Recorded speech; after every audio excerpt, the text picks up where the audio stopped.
Diz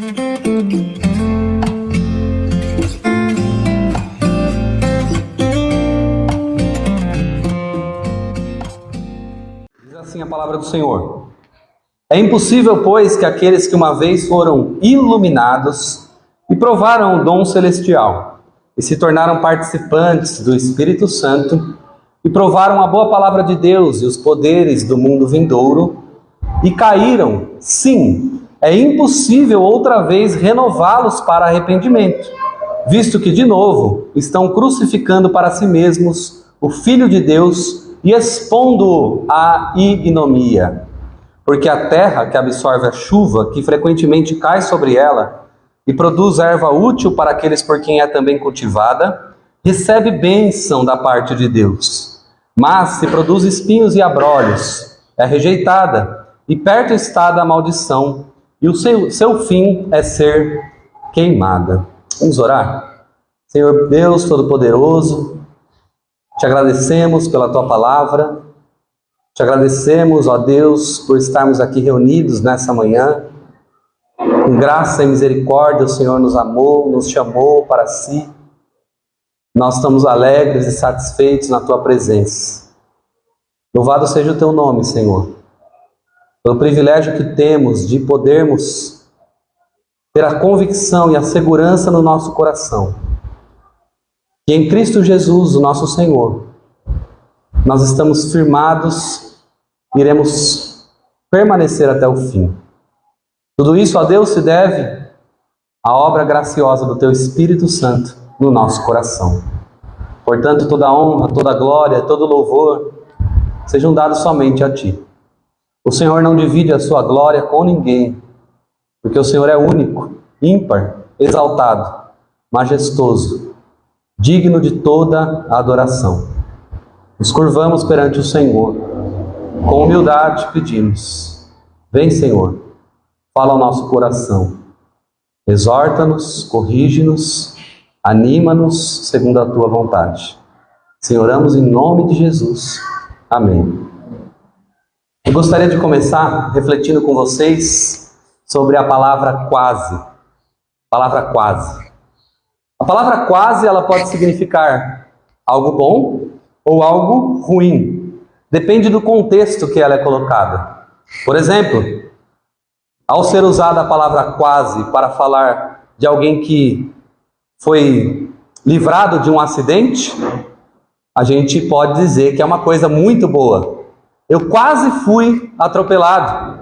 Ou o carro tirou uma fina de mim por pouco, quase ele bateu. Ou às vezes na pista, vendo o caminhão de frente, alguém ultrapassando, eu quase dei de frente com o caminhão. Mas esse quase salvou a minha vida. Pode ter sido alguns centímetros, meio metro, mas foi quase. Não aconteceu. Pode ser também uma coisa boa quando a gente fala de uma doença, alguém que padece de uma enfermidade. Fulano quase morreu. Você viu? Fulano ficou enfermo, ficou em coma, mas Deus teve misericórdia, ele quase morreu, mas ele está aqui, com saúde. Quase partiu, quase ficou em coma perpetuamente, quase ficou com alguma sequela, mas Deus teve graça e misericórdia. Foi quase, mas não aconteceu. Louvado seja o nosso Deus. Quantos quases tem na nossa vida? Quantos livramentos? Salmo 124 diz: se não fosse o Senhor ao nosso lado, Ele nos libertou, Ele deu a sua segurança para nós. E na vida cristã também pode ser algo bom, o quase. Por exemplo, eu quase caí em tentação. Eu quase cedi a esse pecado. Eu quase cometi uma loucura, mas Deus, naquele momento, Ele interveio e não aconteceu. Louvado seja Deus. Eu quase desisti da fé cristã. Aconteceu tanta coisa ruim na minha vida, tantos problemas, tantas circunstâncias desfavoráveis. E olha, meu irmão, eu quase desisti. Mas por algum motivo eu estou aqui. Deus foi gracioso comigo. Na Bíblia nós temos várias vezes a palavra quase, indicando algo bom. Por exemplo, o salmista no Salmo 73, no Salmo de Asaf, ele está com inveja dos ímpios. Ele não consegue entender como os ímpios, os homens malignos, conseguem prosperar. Ele começa a observar esse quadro, o coração dele se enche de amargura, e ele diz o seguinte: quanto a mim, porém, quase me resvalaram os pés. Foi quase. Eu quase desviei. Eu quase fiquei injuriado perpetuamente com Deus. Mas aí eu entrei na casa do Senhor. Esse quase passou. Eu fui renovado. Eu fui restaurado. Mas a palavra quase também pode ser usada, dependendo do contexto, para coisas ruins. Por exemplo, ele quase conseguiu escapar do acidente, mas não teve jeito. O ônibus veio e bateu de frente. Ele quase foi curado daquela doença, os médicos até tinham um diagnóstico positivo, mas de repente o quadro virou, quase que ele sobreviveu, mas não teve jeito. Ou a gente também na nossa vida fala diversas vezes: eu quase passei no vestibular, se eu tivesse acertado mais uma questão, eu quase passei naquele concurso, se eu tivesse tirado 10 pontos a mais, eu teria aquele emprego, eu quase passei naquela entrevista. Ou o meu casamento quase deu certo, mas deu alguma coisa errada na caminhada e eu me divorciei. Tantos quases aparecem na nossa vida. Alguns até dizem: olha, pastor, minha vida está quase dando certo. Falta só um tintim assim, ó. Está quase tudo se organizando, mas ainda tem um quase que ainda falta alguma coisa. Mas eu creio, meus irmãos, em último lugar, que o pior contexto que a palavra quase é usada é quando alguém quase se converte. Eu estou quase aceitando a Jesus, eu estou quase me rendendo a Jesus, eu estou quase me tornando cristão, eu estou quase fazendo parte da igreja. Sabe, dentro de mim tem uma vontade, mas tem uma barreirinha assim, então eu estou no quase. Ainda não é a hora. Quem sabe um dia? Quem sabe mais um pouco? Quem sabe eu sou mais bem convencido, persuadido? Na Bíblia, por exemplo, nós temos o rei Agripa, Atos, capítulo 26, 28, e o apóstolo Paulo ele está sendo julgado, e Paulo ele começa a pregar para o rei Agripa, e o rei Agripa diz o seguinte para ele: você quase me persuadiu a me tornar um cristão. Quase. Existem muitas pessoas assim, irmãos, que está quase convertida, que está quase convencida, e falta só um pouquinho para ser persuadida. Mas esse quase a impede de se entregar de vez. Esse quase a impede de servir a Deus como Ele exige, de todo o nosso coração, de toda a nossa alma, de todo o nosso entendimento. Por quê, irmãos? Porque Deus não aceita o nosso quase. Ou nós damos tudo para Deus, ou Deus não vai nos aceitar. Ou nós pertencemos ao Senhor, ou nós não pertencemos. No reino de Deus não há quase.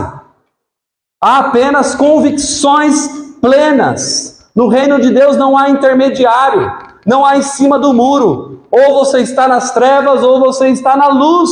Ou você pertence ao diabo, ou você pertence a Jesus.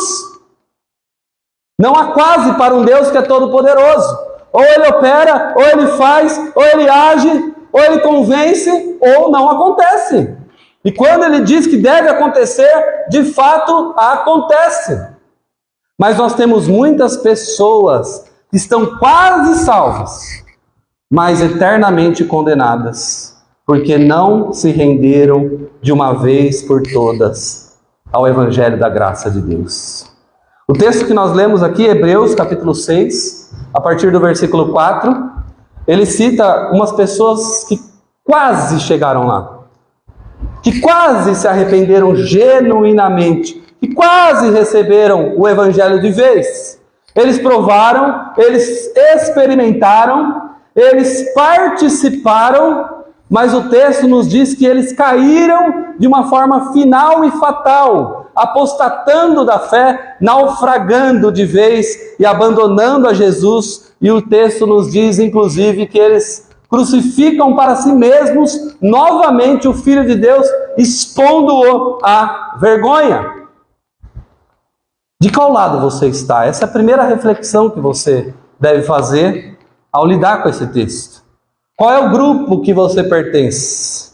Será que você é o grupo que sempre rejeitou de vez? Não quero não, esse negócio de de crente, de Jesus, de igreja. Não preciso de Deus. Estou feliz como eu estou. Estou sem Deus e tá tudo bem. Fica com seu Deus você e eu não quero. Será que você pertence a esse grupo? Existem muitas pessoas nesse grupo que falam, não quero e pronto, não me incomode, por favor. Não fale comigo a respeito disso, não é necessário. Há outro grupo, que é o grupo dos fiéis, do povo de Deus. Esse povo é o povo que crê em Jesus, que não está em cima do muro, que não está na corda bamba, que em algum momento da vida foram convertidos pelo poder do Espírito Santo e há uma convicção anterior de que nada mais vai afetá-la na sua fé. Ainda que ele dê uma bambeada, ainda que ele dê uma tropeçadinha, ele nunca vai cair de forma final de vez, rejeitando a mensagem, rejeitando Jesus. Mas sempre vai ter o grupo dos quase. As pessoas que gostam de participar, aquilo que nós chamamos de os entusiastas. Aqueles que têm uma curiosidade, aqueles que têm um certo interesse por Jesus, aqueles que de vez em quando vêm à igreja, aqueles que de vez em quando leem a Bíblia, aqueles que de vez em quando pensam a respeito de Deus. Alguns desses é quando a coisa está indo de mal a pior, quando o casamento está descambando, quando a vida financeira aperta, quando vem a doença, quando o problema bate na porta, aí a pessoa precisa de Deus. Aí as coisas melhoram, as coisas se resolvem, as circunstâncias se tornam favoráveis novamente, aí a pessoa fala, não preciso mais de Deus. E embora ela não pronuncie isso, essa é a verdade que está no coração dela. Algumas pessoas é o contrário. Quando está tudo bem, quando está tudo certo, então estou servindo a Deus, estou me alegrando, estou indo no culto, estou participando, estou lendo a Bíblia, eu amo a Deus. Mas começa a dar problema, a pessoa pensa, mas por que Deus não resolve tal problema? Por que as coisas continuam dessa maneira? Aí a pessoa rejeita, a pessoa abandona, a pessoa vai embora. E alguns irmãos usam esse texto para dizer o seguinte: existem crentes genuínos que se convertem de verdade, mas depois de um tempo abandonam a fé. E a nossa tarefa nessa manhã é esclarecer exatamente isso. Será que esse texto diz isso? Será que alguém que foi convertido, que recebeu o Espírito Santo, que foi adotado na família da fé, que se tornou uma nova criatura em Cristo Jesus, será que alguém que dá claras evidências de sua conversão, que tem uma vida frutífera, que é uma nova criatura, que abandonou o mundo, abandonou o pecado, que ama o Senhor e tem provas evidentes, claras, de que ela foi transformada, de que ela foi convertida, mas de repente ela não vai querer mais? Será que pode acontecer isso? Será que tem alguém que pode acordar salvo e dormir condenado? Será que alguém pode começar no céu amanhã e terminar no inferno à noite? Será que o nosso Deus permitiria isso? Será que ele é bipolar? Será que ele muda de ideia de repente? Olha, eu amo você, eu quero você, mas agora não quero mais. Será que o nosso Deus tem os sentimentos variados como os nossos? Ou será que ele é o imutável Deus? Ou será que ele é o mesmo hoje, sempre, eternamente será? Será que os seus decretos feitos lá na eternidade podem ser mudados? E eu te digo, obviamente não. Se Deus é quem Ele diz que Ele é na Escritura, o Deus que criou tudo a partir do nada, o Deus que pelo poder da sua palavra trouxe existência às coisas que não existiam, o Deus que disse haja luz e houve luz, o Deus que fez o homem à sua imagem e semelhança, o Deus que criou os animais, as feras do campo, os peixes do mar, as aves do céu, o Deus que colocou as estrelas, as galáxias, o universo, os planetas, o sol, a lua, e criou todas as coisas pelo seu poder, segundo a sua vontade. Não será que ele também designou, decretou, ordenou que todas as coisas sejam exatamente como elas são, e que nem um fio de cabelo cai da nossa cabeça sem que seja da sua vontade? Obviamente que sim. É esse Deus que a Bíblia apresenta. E quando Deus diz, eu vou alcançar fulano, eu vou alcançar tal pessoa, por maiores que sejam as trevas que ela se encontra, Deus vai lá e pega ela, e chama ela, e Ele tem os seus ouvidos abertos, os seus olhos então conseguem enxergar a beleza da verdade, do Evangelho, e essa pessoa é transformada. Esse é o maior milagre que pode acontecer na vida de alguém. A Bíblia diz que alguém que está em Cristo, nova criatura E todas as coisas se passaram, tudo se fez novo agora. Por isso eu pergunto, será que alguém pode ter o seu nome escrito no livro da vida? O livro que só pertence à onisciência e sabedoria de Deus, e de repente ter o seu nome riscado de lá? Porque olhando de baixo para cima, irmãos, olhando da nossa natureza humana, limitada, que não consegue enxergar o quadro todo, a gente tem a mania de achar que Deus vai nos amar mais se a nossa performance estiver melhor. É verdade ou não é? Então, quando eu estou fazendo tudo certinho, quando eu estou respeitando, quando eu estou obedecendo, aí Deus está me amando, Deus está olhando do céu, e aí eu penso que Ele fala assim: filho, estou orgulhoso de você. Ai, que bênção que você é. E aí, de repente, a gente vê que no dia seguinte a gente não está tão bênção assim, sabe? Como a gente diz, a gente acorda com a pá virada, com mau humor, dorme mal, tem pesadelo, tem problema financeiro, e tá tudo ruim, e a gente chuta o balde, a gente xinga o cara no trânsito, a gente perde o controle das circunstâncias que na verdade nós nunca tivemos. A gente começa a achar: Deus não me ama. Como que Ele pode amar um sujeito como eu? Um pecador miserável que eu sou. Olha como eu sou inconstante. Agora eu quero dizer para você que o amor de Deus, o amor do Senhor Deus, pelo seu povo, não está pautado na nossa obediência. O amor de Deus pelo seu povo está pautado na obediência que Jesus cumpriu em nosso lugar. Exatamente isso. Então eu posso descansar. É independente da minha performance. É claro que Deus se agrada da obediência, e é claro que Deus tem repulsa pelo pecado e pela desobediência. E isso nunca será uma carta branca para você pecar à vontade. Então eu vou pecar, eu vou chutar mesmo o pau da barraca, eu vou xingar, eu vou falar palavrão, eu vou me estressar e vou fazer tudo de errado, porque Deus vai me amar de qualquer jeito. Não é assim que a Bíblia diz. A Bíblia diz que alguém que recebe esse amor, a Bíblia diz que alguém que tem no seu próprio coração esse amor que foi derramado em nós pelo Espírito Santo, vai inquestionavelmente entrar na trilha da obediência. O fruto do Espírito vai acontecer: o amor, a paz, a longanimidade, o domínio próprio. Isso é resultado da graça de Deus operando no nosso coração. É por isso que nós não podemos uma vez estar no Senhor, depois não estar. Uma vez ser filho de Deus e outra vez não ser. Uma vez eu estar adotado na família da fé e depois eu ser um bastardo. Não existe isso. Será que alguém pode estar no elo inquebrável de Romanos capítulo 8? Aos que predestinou, a esses também chamou. Aos que chamou, também justificou. Aos que justificou, a esses também glorificou. Será que alguém pode entrar nessa corrente, ser chamado pelo Evangelho e a obra do Senhor parar no meio? Será que Deus é um péssimo engenheiro, um péssimo arquiteto, que começa um trabalho e depois deixa lá como está? Não. Por isso que Filipenses capítulo 1, versículo 6, diz que aquele que começou a boa obra em nós é fiel e justo para completá-la até o dia de Cristo Jesus. Louvado seja Deus! Ninguém pode separar-se do amor de Deus que está em Cristo Jesus, uma vez que Ele foi derramado, uma vez que o próprio Cristo vem ao nosso coração, o Espírito Santo habita em nós. E é por isso que nós cremos na gloriosa doutrina da perseverança dos santos. E o que significa isso? Uma vez salvo, salvo para sempre. Louvado seja Deus. Essa é a doutrina mais confortante da palavra de Deus. Porque uma vez que Ele fez, uma vez que Ele operou, ainda que sua vida esteja turbulenta, você sabe que lá no final o resultado é glorioso, porque o resultado está nas mãos de um Deus que tudo pode, um Deus que executa os seus planos e nada pode frustrá-lo. Louvado seja Deus, glórias a Deus. E nós cremos que Cristo é um bom pastor. Ele mesmo disse: as minhas ovelhas ouvem a minha voz, eu as conheço e elas me seguem, eu lhes dou a vida eterna, jamais perecerão, e ninguém as arrebatará da minha mão.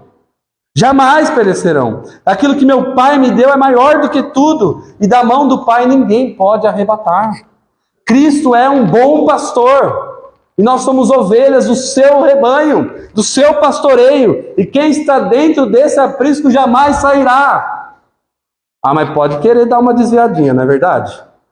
Pode dar uma pisadinha fora da cerca? Poder não pode, mas acontece. É comum, mas não é normal. Ou é normal, mas não é comum. Acontece, mas não é para acontecer. Mas se acontecer, como nosso advogado disse aqui, temos um advogado junto ao Pai, 1 João capítulo 2. Não é para pecar, mas se você pecar, saiba disso, você tem um advogado junto ao Pai. E ele vai interceder por você. Jesus, ele olha para Pedro e diz o seguinte: Pedro, Satanás, ele quis te peneirar. Essa palavra peneirar significa peneirar mesmo. Ele quis te acabar com você, te trucidar. Mas sabe, Pedro, eu roguei por ti, para que a tua fé não desfaleça. A gente não se coloca no lugar de Pedro. A gente acha que é com Pedro só. Mas quantas vezes Satanás quis se peneirar?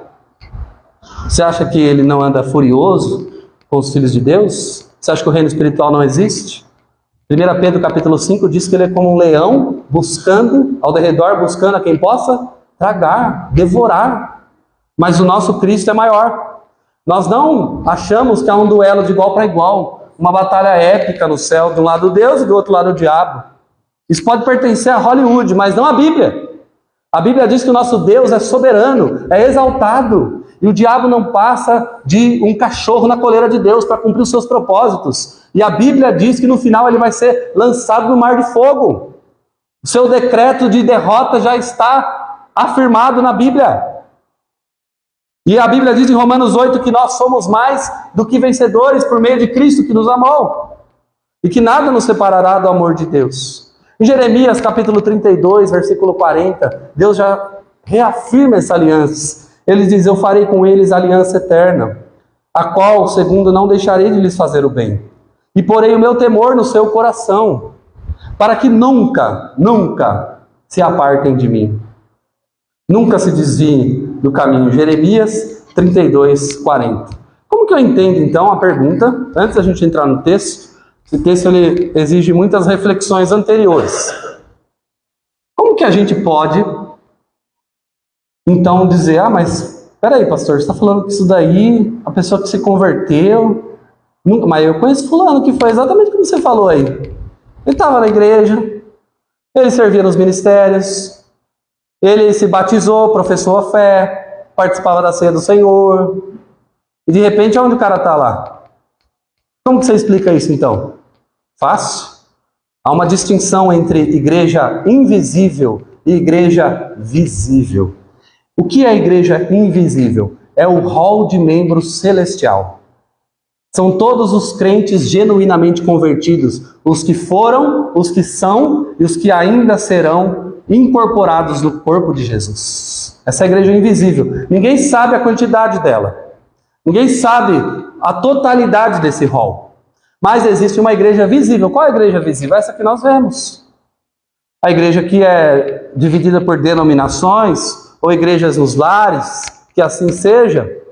É dividida por cultura, por etnia, por linguagem, por costumes, por doutrinas. Mas nem todos que estão na igreja visível pertencem à igreja invisível. De modo que muitas pessoas que aparentam ser cristãs de fato, a sua falta de perseverança lá no final vai demonstrar que na verdade ela nunca foi. É isso que João diz: saíram do nosso meio, mas eles não eram do nosso. João está se referindo aos falsos profetas. Eles estavam do nosso meio, eles pareciam ser crente. Um era até pastor, outro era presbítero, outro era diácono. Mas eles saíram, eles abandonaram, eles naufragaram. Paulo experimentou isso. No final de uma das suas cartas ele diz: Demas, amando o presente século, me abandonou, foi embora. Então essa é a explicação. Uma pessoa que se desvia de forma final e renega tudo aquilo que uma vez ela professou, na verdade, o problema não está na doutrina da perseverança dos santos. O problema está na falsa confissão. ou na superficial religião que ela simplesmente adotou periodicamente, mas depois ela viu que não era bem aquilo que ela queria e ela foi embora. Então essa premissa é verdade. Alguém pode ser batizado, alguém pode fazer curso de novos membros, alguém pode cantar na igreja, alguém pode servir nos ministérios, mas nunca ela ser convertida. É claro que a liderança da igreja está aqui para avaliar, mas a liderança da igreja não é onisciente. Então nós olhamos aquilo que aparenta, mas só Deus sabe quem é e quem não é de fato. Só Deus sabe quem são as suas ovelhas que pertencem a Ele. E infelizmente, irmãos, existe cada vez mais cristãos evangélicos não praticantes. Evangélicos não praticantes. É o famoso crente nominal. Infelizmente, muitos chegaram à igreja, mas nunca chegaram a Cristo. Então, quem chegou a Cristo nunca vai ser apartado da sua mão. Então, como interpretar esse texto? Algo que você precisa ter na sua mente. Quando você tem um texto difícil de se entender, você precisa lançar luz nele através de outros textos mais fáceis de se compreender. Essa é uma premissa básica da hermenêutica, da interpretação de texto. Textos mais claros lançam luz sobre textos mais difíceis. Então você nunca cria uma doutrina a partir de um só texto. Você vê o que Deus fala a respeito disso em toda a Bíblia, e aí você vai para aquele texto e nunca vai se contradizer, porque Deus nunca se contradiz. A premissa é: a Bíblia explica a própria Bíblia. A Bíblia se auto-interpreta. Então, se a Bíblia toda diz que aqueles que Deus chamou, que aqueles que Deus justificou, aqueles que são ovelhas de Jesus não vão ser lançados fora, é óbvio que esse texto não está dizendo isso. Esse texto está dizendo que alguns até participaram. E veja comigo o que diz aí no versículo 4 e 5. Quem é esse grupo? Esse grupo são aqueles que foram iluminados, provaram o dom celestial, se tornaram participantes do Espírito Santo e provaram a boa palavra de Deus e os poderes do mundo vindouro. Fala 4 coisas aí. Eles foram iluminados, eles provaram, eles se tornaram participantes e eles provaram mais 2 coisas. Isso significa que eles experimentaram muitas coisas do reino de Deus na sua vida. A primeira coisa que diz é que eles foram iluminados. O que significa essa palavra na Bíblia? Ser iluminado quer dizer que o Evangelho chegou até eles. Chegou a verdade. Chegou a pregação. Chegou a afirmação a respeito de Jesus Cristo. Então, essa é a luz que chegou até eles. Lembremos-nos, meus irmãos, que esse texto, o livro de Hebreus, ele está tratando com quem? Ele está tratando com judeus que foram convertidos ao cristianismo. E a tese do autor é o seguinte: vocês não podem retroceder. O justo viverá pela fé. Por quê? Alguns estavam sendo tentados a abandonar a fé, por causa da perseguição do primeiro século. Então, para um judeu que de repente afirma, sim, eu creio em Jesus, o que é abandonar a fé? É voltar ao judaísmo, porque quem estava os perseguindo? Eram os próprios judeus. Então, na busca de livrar a própria vida, na busca de se salvarem da perseguição, muitos estavam sendo tentados a retroceder.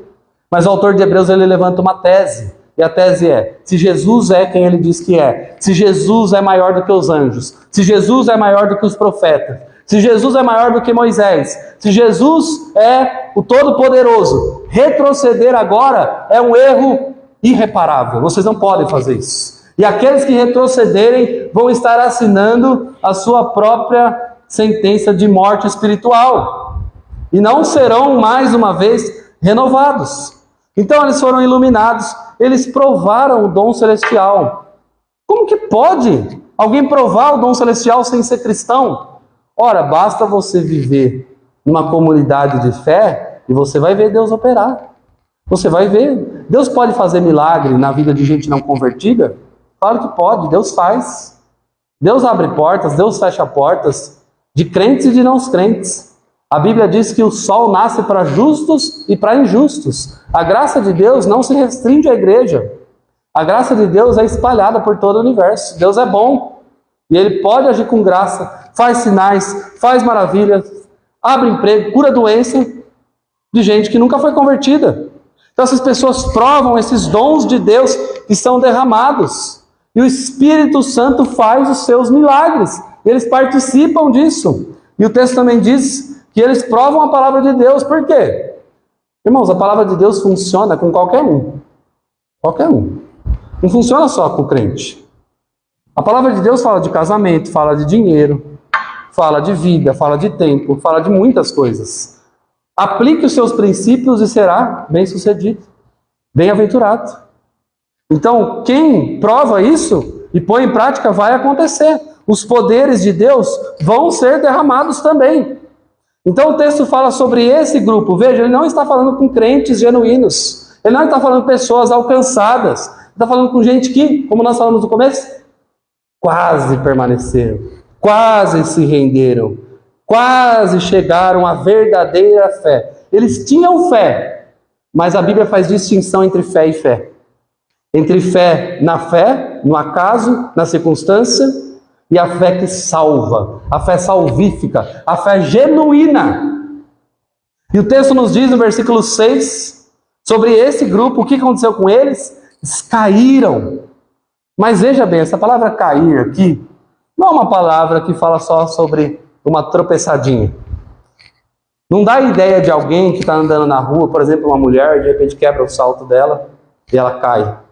Você já deve ter visto isso alguma vez. Não é alguém que está andando e tropeça num degrau.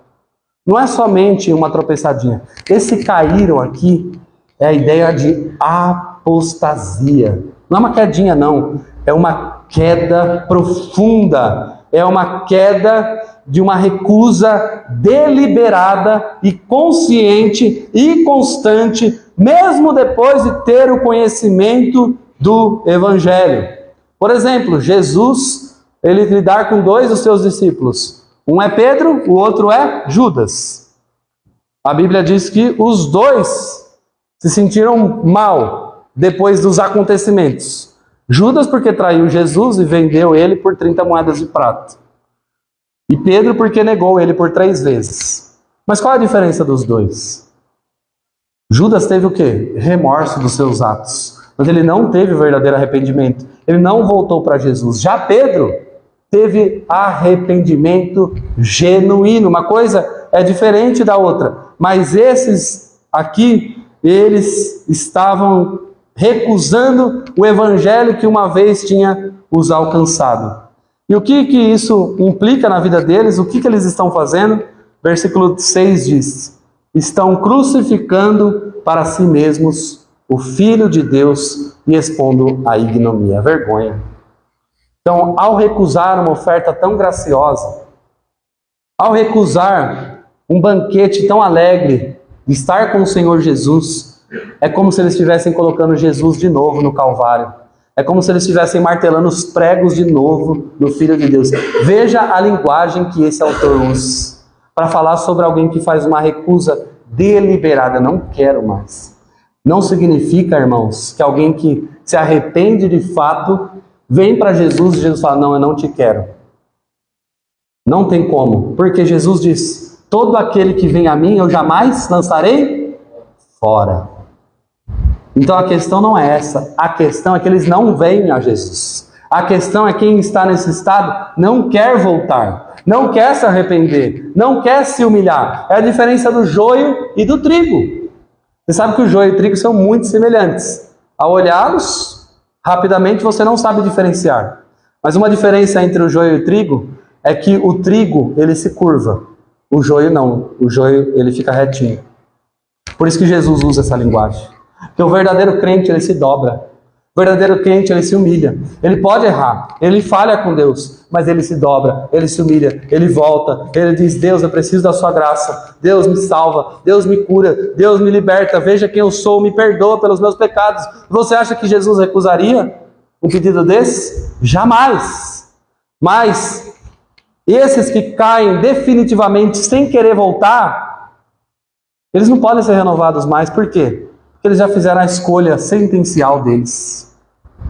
Eles já decidiram. E para explicar melhor isso, o autor termina esse trecho, falando sobre dois tipos de pessoas e usando a linguagem da agricultura, que é muito usada na Bíblia.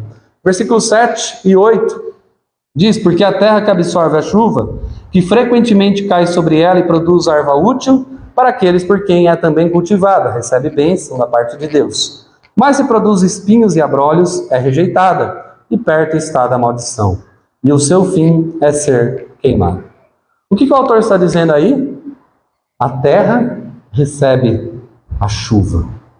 A chuva faz a semente germinar e crescer. Uma planta nasce boa e saudável e dá frutos. A outra planta também nasce, também é germinada, também cresce, mas ao invés de frutificar, ela produz espinhos e abrolhos. Ou seja, ela é uma erva daninha. E existem muitos cristãos nominais que são ervas daninhas no jardim de Deus. O jardim de Deus é a verdadeira igreja. E sempre vai ter gente que não quer de fato se converter. Ah, mas a igreja tem um monte de gente que é hipócrita. Ah, mas a igreja tem um monte de gente toda errada. Então venha também participar conosco, porque todos nós precisamos de graça. Mas no final, nós vamos ver a diferença entre um e outro. Qual é a prova de um crente? O que testifica a cristandade genuína? É a perseverança. Ela vai permanecer. Ela vai continuar. Ela vai até o final. Ela vai cumprir aquilo que Jesus disse: aquele que perseverar até o fim será salvo. Na nossa linguagem, a gente poderia dizer: o tempo vai dizer. O tempo vai dizer quem é e quem não é. Então olhe para a sua própria vida. Há tantos anos se passaram, desde que eu ouvi lá a primeira vez sobre Jesus, sobre o Evangelho. É verdade que eu dei uns tropeçados, mas eu estou aqui. Eu quero continuar. É um sinal da marca de Deus na sua vida, da graça operando. Ah, mas mesmo do jeito que eu estou, vinde a mim todos vós que estão cansados, sobrecarregados. Jesus diz: eu vos aliviarei.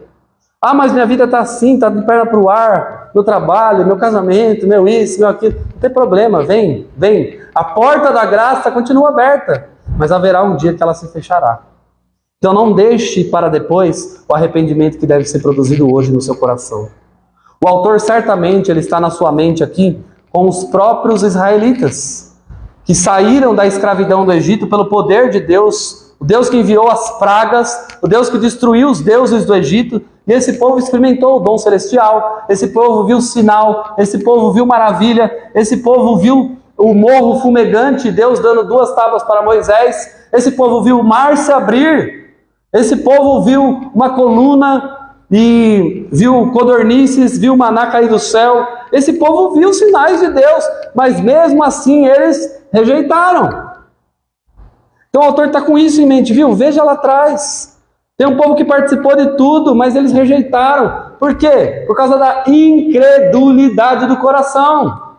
E o que Deus fez com aquela geração? Aquela geração pereceu no deserto. Então o autor fala: não deixe nenhuma raiz de amargura, não deixe a incredulidade entrar no seu coração, porque olha o final destes. Então esse é o conselho para você, meu irmão, minha irmã. Permaneça firme na fé, continue em frente, não abandone, não desista. Independente das circunstâncias, Deus ele continua guardando e cuidando de nós. Veja como o texto ele tem aí uma diferença entre esses que ele está falando e os demais. Versículo 9, que vai ser na próxima pregação, diz o seguinte, pega só o começo: quanto a vós outros, todavia, ó amados. Você sabe que todavia é uma conjunção adversativa. Todavia pode ser traduzido como mas, como porém, como no entanto. É uma palavra que muda a chave daquilo que estava sendo dito antes para depois. Por exemplo, Efésios capítulo 2 diz que nós andávamos como escravos do pecado, do mundo e de Satanás, servindo as potestades. Aí o versículo 4 diz: mas Deus, sendo rico em misericórdia. Esse mas é maravilhoso. Ele muda a história. E aqui está falando: mas quanto a vós outros, todavia, ó amados. Olha como muda a linguagem. Tem outro grupo na igreja. Não é só o grupo que abandona, não é só o grupo que expõe o Filho de Deus à vergonha por causa de uma profissão de fé fracassada. Há um povo que vai perseverar até o final. Esses que estão persuadidos das coisas excelentes do reino vão continuar até o fim. Qual é a marca de um cristão, então? Os puritanos diziam, eu vou terminar com isso. Os puritanos diziam que os eleitos de Deus, eles têm duas marcas. Então grave isso, se não gravou nada, pensa nisso. Duas marcas. Uma na orelha e outra no pé. Na orelha, as minhas ovelhas ouvem a minha voz. No pé, e me seguem. Duas marcas. É simples. Ouve e o pé anda e obedece. As ovelhas de Jesus ouvem a sua voz. O Espírito Santo fala e a igreja ouve. Aquele que tem ouvidos, ouça o que o Espírito diz às igrejas. E aquele que ouve, obedece. Aquele que ouve, anda. Aquele que ouve, caminha em santidade. E a sua vida glorifica a Deus. Então, permaneçamos, irmãos. Não iremos desistir. Vamos até o final com Jesus, o nosso Senhor e Salvador. Ainda que a gente tropece, às vezes a gente dá uma falhadinha aqui ou ali, mas Deus, Ele é soberano. Deus nos amou com amor indizível e continua nos amando. Louvado seja Ele para todo sempre.